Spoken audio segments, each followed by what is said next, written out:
All right, we are calling the December 11th special board meeting to order. We are going to start with our public hearing.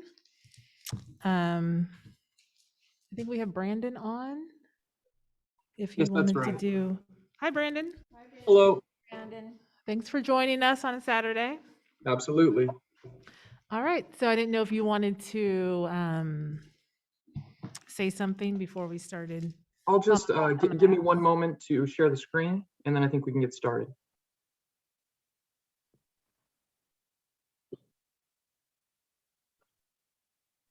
Okay. Hello, everyone, and welcome. Thanks for joining us here on a Saturday afternoon. Today, we're going to be addressing the district's trustee area map options. This is our fourth public hearing on the topic, and we'll have one more on December 14th as well. Before we get into the by trustee area map options, I think it's important first to take a look at what the California Voting Rights Act is. This is a law that went into effect in January 2003, and it prohibits the use of at-large election systems, which is what the district currently has, when such a system either impairs the ability of a protected class to elect candidates of its choice or to influence the outcome of elections. And this is a really low bar that has been established in the courts. So prospective plaintiffs have had a pretty easy time getting public entities on the hook and liable for damages in these sorts of cases. One of the reasons for that is that the California Voting Rights Act does not require a showing of intent for liability, so it's far broader than its federal counterpart. Again, that's what makes it easy for the plaintiffs to bring and succeed on these claims. There is no requirement for intent of discrimination against a protected class on behalf of the elected officials. Another reason that this is important is there is a one-sided attorney's fee clause in the law that grants attorney's fees and expert witness fees to prevailing plaintiffs, but that right is not reciprocal to defending public entities. So what is a by trustee area election system? That's kind of the focus of what we're transitioning to. This is the only safe harbor from a CVRA claim, and it's where the district is divided into separate trustee areas, and a governing board member is elected from each of those trustee areas by the registered voters that live in that particular trustee area where the governing board member also resides. That's a little bit different than the district's current at-large election system, where the trustees are elected at large from across the district and by all constituents, regardless of the area in which they live. Current stage, like I said at the beginning of this presentation, this is our fourth public hearing, and it's our second public hearing about the draft map scenarios. We got a little bit of feedback last time, and the demographer was able to put together 2 additional maps that we'll go over in detail a little bit later. The demographer, sorry, there's a typo on this. It should be 2020 census data. So I'll be sure to correct that. The population must be as equal as practicable, with up to a 10% variance between the largest and smallest trustee areas. And that is the certain amount of deviation that is allowed in the law. The other criteria for consideration that the demographer must consider and that the board must comply with is that each of the trustee areas must comply with the US Constitution, achieve population equality, comply with the Federal Voting Rights Act, have districts that are geographically contiguous, protect communities of interest, be geographically compact, and cannot favor or discriminate against political parties or incumbents. So this is a look at the district's trustee, or at the district census data. And as we can see, there's about 75,000 total across the district. There are about 21%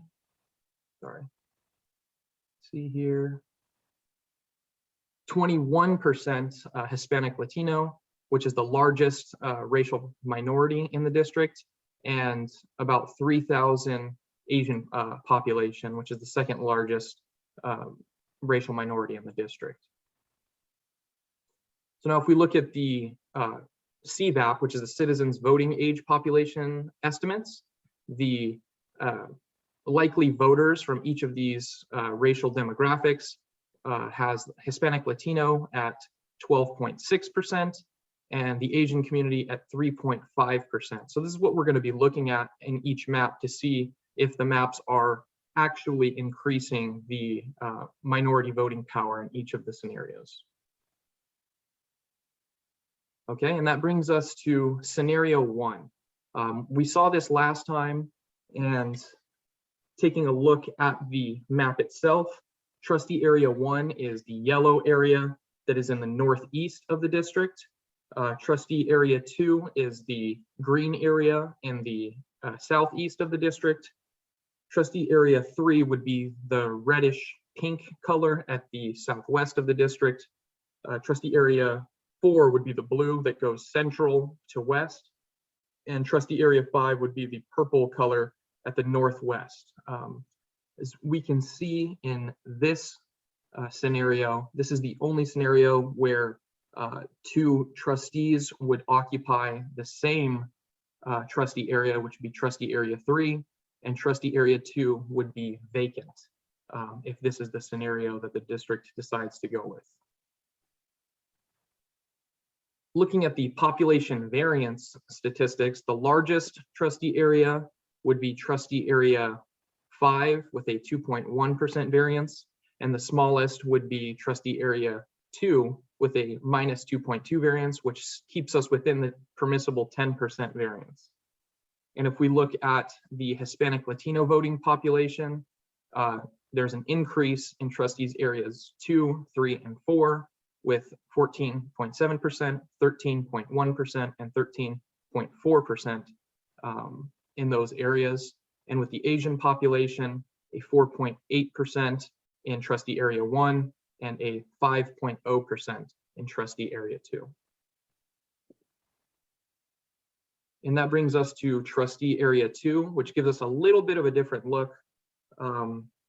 In this map,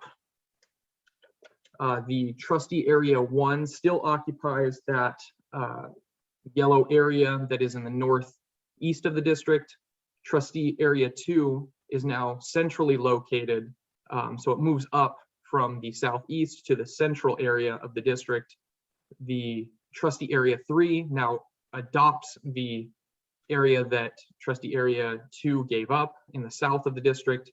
Trustee area 4 remains the same, and trustee area 5 moves a little bit over to the east. In this particular trustee area, or in this particular scenario, the trustees are all in their own individual trustee areas. Looking at the population variance, largest again is trustee area 5 with a 2.1% variance, and the smallest is trustee area 3 with a minus 2.3. That keeps us within 10%. The Hispanic Latino voting population has an increase in trustee areas 2 and 4. And the Asian voting population has an increase power of 4.8% in trustee area 1 and 3.6% in trustee area 3. Looking now at trustee area 3, we have again the yellow area, which is trustee area 1 occupying the northeast of the district. This is looks a little bit more similar to trustee area 2, or to scenario 2, as trustee area 2 occupies the central of the district, with trustee area 3 occupying the south. And again, trustee area 4 has the central to west area of the district, and now trustee area 5 recedes a little bit to the east in this scenario. Population variance statistics are still within the 10%, with a 3.9% variance in trustee area 5, and the smallest being a minus 2.0% in trustee area 3. The Hispanic voting power increases in trustees areas 2 and 4, and the Asian voting power increases in trustee area 1. So those were all the maps that we've covered last time, but as I discussed, the demographer used the feedback from the board and the community to prepare 2 additional map scenarios that give us a little bit of a different look, and with particular focus on trustee area 4, where in the previous maps, if I go back, there was kind of a stretch in the blue area towards the central of the district. Trustee area 4 gives us a little bit of a different look, or scenario 4, with trustee area 1 occupying the total north of the district, trustee area 2, which is the green area, still occupying the central, trustee area 3 occupying the entire south, with trustee area 4 now not reaching in with a small piece into trustee area 2, but now occupying what seems to be a little bit more north to east of the district. And then trustee area 5, which used to occupy the northeast of the, or the northwest of the district, now has moved down to occupy the central north of the district.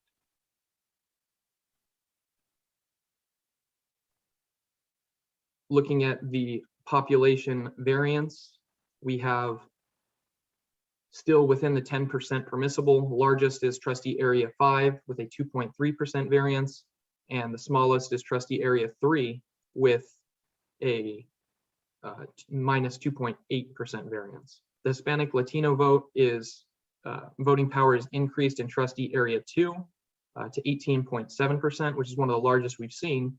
And the Asian community voting power is protected at 3.5% in trustees areas 1 and 3,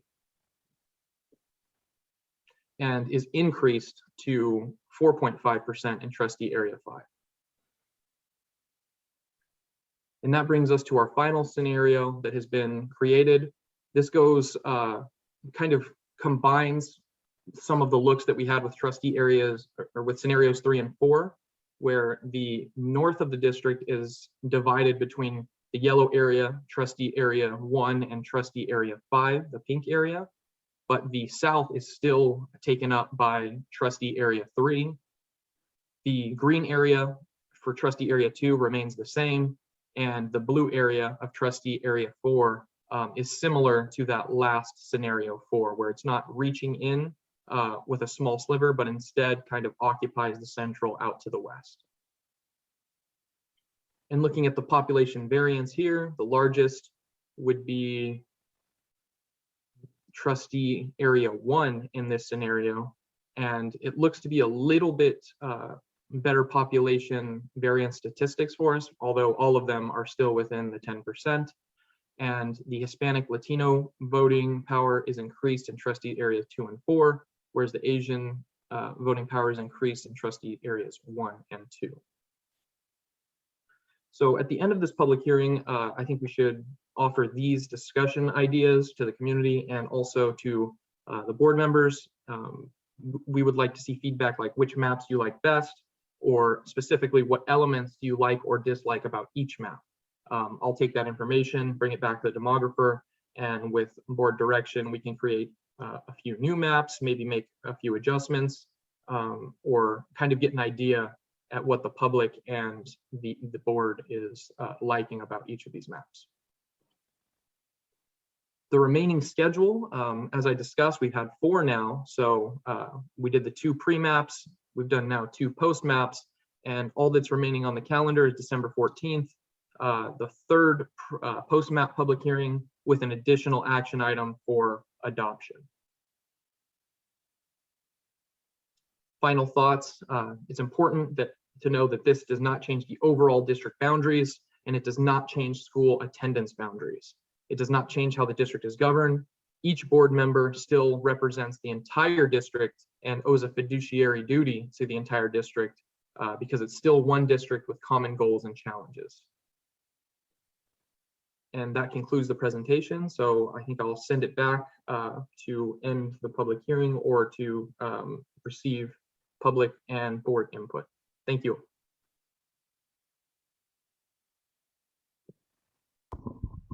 Right, thank you, Brandon. Anyone have any comments? Yes. Go ahead, Caitlin. I like scenario 5 the best. I think the divisions are around roads that make the most sense and will make the most sense to people. Like you'll see the D Street, Payran, Maria. The only thing I don't love is that it still splits up Pengrove by Petaluma Hill Road, but there's only so many things we can avoid, so. Yeah, those are my thoughts. Yeah. I actually like map 4, scenario 4, for some of those same reasons. For the same reasons? It keeps, Sorry. it does keep Pengrove together. I just, yeah, that's the one that I'm the most drawn to at this point. I like map 5 for most of the same reasons Caitlin mentioned. I think no matter what we pick, there's going to be things we don't like about it. But as far as the variances go, I think map 5 is the strongest.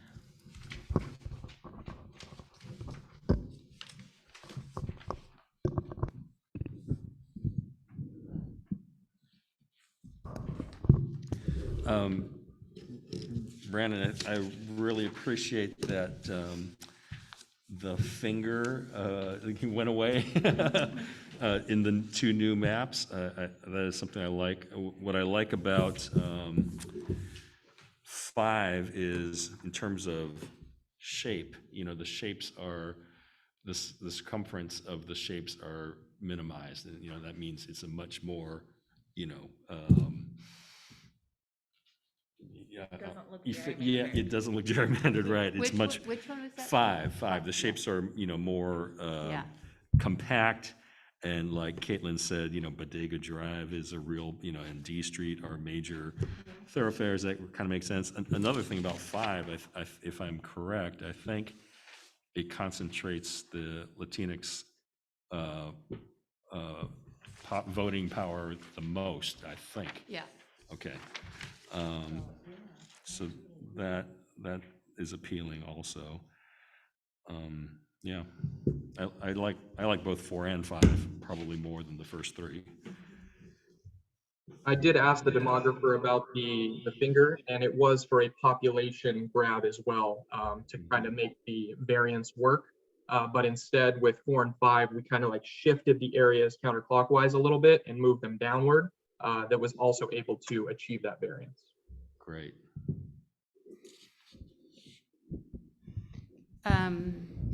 Yeah, I agree that I like 5. I like both 4 and 5. I still like 3 a little bit, but 5 I'm drawn to because the population is pretty even.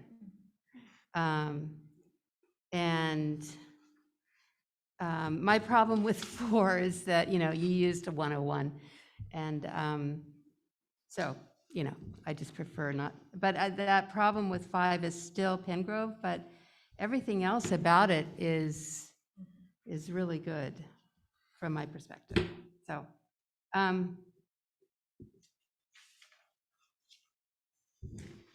yeah. I don't think Pengrove should be a deal breaker. When I'm looking at 5, I see things pretty evened out. I think the map looks pretty even. I look at the variances and they seem reasonable. So that's why I prefer 5. Am I right that 5 has the least amount of population variance of the 5 maps? No, No? not the least, but it's low. It's, what is it, 4.5, I think? It's the median, but it's below the mean. That's Yes. correct.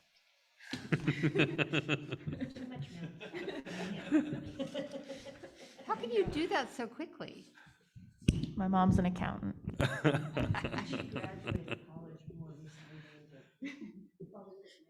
Slept through my math class, though. Thank you.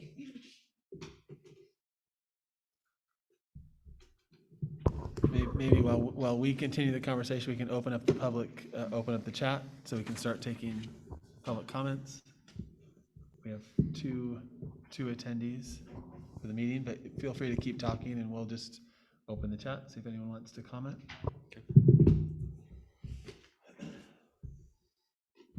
Yeah, I'd be happy with either of 4 and 5. I think they're both vast improvements over 3, but 5 is my personal choice right now. I think with scenario 4, I agree, I think they both are better. It kind of, I'm thinking back to Sheldon's comment that they all shared rural and urban populations, and in 4, 2 of the 5 do not. I just looked at it, I like that. I didn't notice that either. And we do want kind of equal. It would be nice, yeah, if we can. Distribution. You know, especially when we think about, city hall politics, there's always the talk about the east side, west side. On 4, we're guaranteed 1 on the east, 1 on the west, and then the other 3 are potentially toss-ups. 5, you got, looks like, I would say, 2 on the east, 1 on the west, and 2 toss-up. If we think about trustee area 5 as being in the east. I mean, maybe that's not an accurate depiction, but Kind of looks like trustee area 5. Yeah, has a little bit of west in it does. There's a little bit of west, yeah. You're right, there does, yeah. Yeah, so, okay, so both of them have like 1 solidly in each side and then 3 kind of split. Which I think the split is good. Yeah, yeah. It's very mhm, good to mhm, avoid that mhm. west side or east side heavy. Sure, yeah.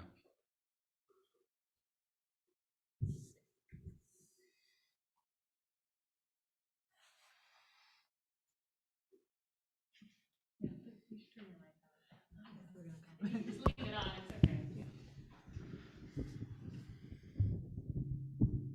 right, any other questions or comments from anyone up here? Do we have any public comment? None, okay. No? Okay. All right, well, thank you, Brandon. We will close the public hearing. And Brandon, did you get everything you needed? Sounds like, I think. Yes, I did. Question you asked was anything that we want to change before, because the last meeting is on Tuesday, so we're good with these current maps.